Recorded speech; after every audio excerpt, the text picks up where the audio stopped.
Bonsoir à tous, la 28e édition de Chalon dans la rue est donc marquée par le conflit des intermittents du spectacle derrière moi. La compagnie Sous le sabot d'un cheval a décidé d'annuler ses représentations et de faire grève aujourd'hui tout en accueillant le public pour échanger. Hier, lors de l'inauguration, ils étaient très nombreux à exprimer leur mécontentement. C'est un reportage de Christophe Taris et Isabelle Rivière. Dans la rue, pour la lutte, les intermittents ont poursuivi leur combat en battant le rappel et le pavé. Avec des bénévoles et des spectateurs, ils étaient 1 millier à défiler dans les rues cet après-midi, croix blanche ou noire en signe de ralliement, dans un mouvement bien décidé à jouer les premiers rôles. Le changement, ça n'est pas un changement que pour les intermittents. On estime qu'il s'agit d'un écran de fumée et que ce qui est attaqué n'est pas simplement les intermittents, c'est un premier point pour attaquer le régime des chômeurs en général et qui est nécessaire pour tous. Demandez le kit de soutien au festival Spectateurs Solidaires. Depuis hier, les intermittents jouent les rassembleurs. Ils expliquent leur régime pour rallier un maximum de personnes à leur cause. Vous changez pas de t-shirt? Écoutez, qu'on attaque la culture, on commence par les intermittents, mais bon, voilà, c'est tout.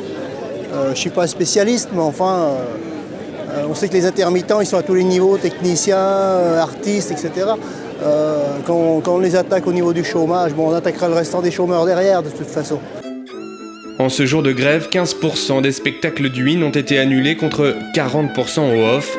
Des troupes se produisent aussi différemment. Le festival s'adapte. Il continuera à se faire avec des intermittents et des intermittentes, des artistes et des techniciens. Ils sont plus de 1400 aujourd'hui pour faire en sorte que ces spectacles-là puissent se dérouler. Mesdames, messieurs. Le maire enfin a été aussi pris à partie hier par des intermittents qui votent en ce moment la poursuite ou non de la grève. Ils sont en tout cas bien décidés à rester sur le devant de la scène.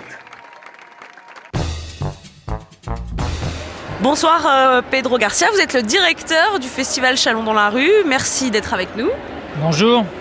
Alors cette édition 2014 est perturbée car elle se déroule sur fond de conflit entre les intermittents du spectacle et le gouvernement qui prévoit donc de réformer leur statut. Il y a eu des perturbations dès l'inauguration. Oui, effectivement, c'était assez naturel. Les choses maintenant, aujourd'hui, cette lutte dure depuis 3 mois. Donc la signature a évidemment envenimé les choses. Bon, il est normal que sur Chalon dans la rue, qui est le premier rendez-vous en juillet des artistes de la rue, les intermittents et les intermittentes puissent se faire entendre. Quoi de plus normal? Donc nous avons dû changer un petit peu cette soirée d'ouverture en fanfare pour trouver, je dirais, un moment un peu plus modeste. Alors, vous comprenez ce conflit et vous comprenez les intermittents. Vous avez d'ailleurs créé un espace dédié à ce sujet cette année. Oui, effectivement, nous avons choisi de pouvoir proposer aux intermittents, aux artistes, aux techniciens, un espace dans lequel ils puissent se retrouver. Un espace qu'on appelle l'échangeur qui se trouve dans le parc Georges Noël, mais aussi un espace plus vaste où ils peuvent se retrouver à 2, 3 ou 400. Ces deux espaces sont ouverts aussi longtemps que nécessaire, de façon à ce qu'ils puissent discuter, préparer des actions, se rencontrer, nous rencontrer et faire en sorte que le public, les Chalonnais, puissent aussi aller vers cet espace-là, l'échangeur. À Chalon cette année, on trouve des tambours à chaque coin de rue.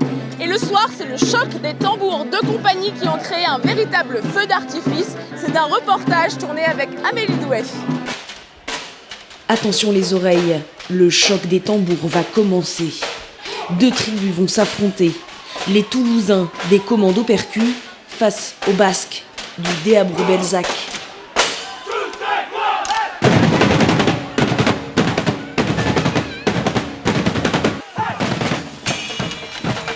La déambulation peut commencer, le public a les sens en éveil. La confrontation rythmée et enflammée va durer pendant plus d'1 heure jusqu'à produire des étincelles. C'est un peu comme si le plus et le moins en électricité se rencontraient pour faire un éclair. Donc ce qu'on a plutôt à dire, c'est qu'on est plutôt potentiellement tous des frères et qu'il y a des tribus qui feraient mieux de se ressouder.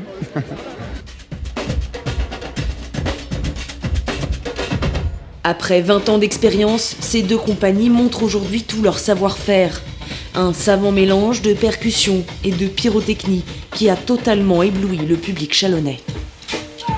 Très beau, magnifique. C'était... je trouve pas les mots pour expliquer, c'était c'était magique je trouve. Au niveau les deux tribus qui s'affrontent, et puis après tout cet environnement pyrotechnique autour, c'était assez sympa. Je pourrais le faire 3 soirs de suite, sinon je vais le faire... il y a d'autres choses à faire aussi. Le clou du spectacle sur scène a fini d'impressionner l'assemblée qui ne s'attendait pas à une telle débauche d'énergie. Le choc des tambours a vraiment mis le feu aux poudres à Châlons.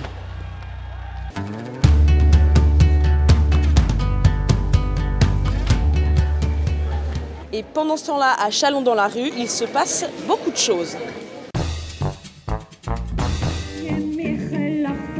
Pendant ce temps-là, on a vu des artistes mettre la musique en boîte.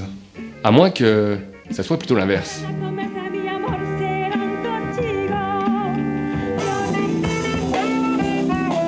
Pendant ce temps-là, on a vu des maestros espagnols partir en roue libre.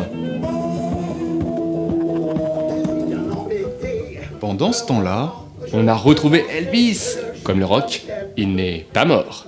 Oh yeah.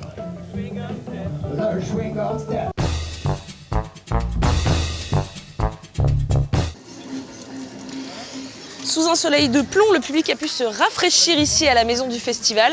En revanche, il a trouvé porte close à la billetterie et à l'accueil général, car les bénévoles ont voulu être solidaires des intermittents du spectacle. Le public pourra tout de même ce soir profiter, car le in sera assuré à 85%.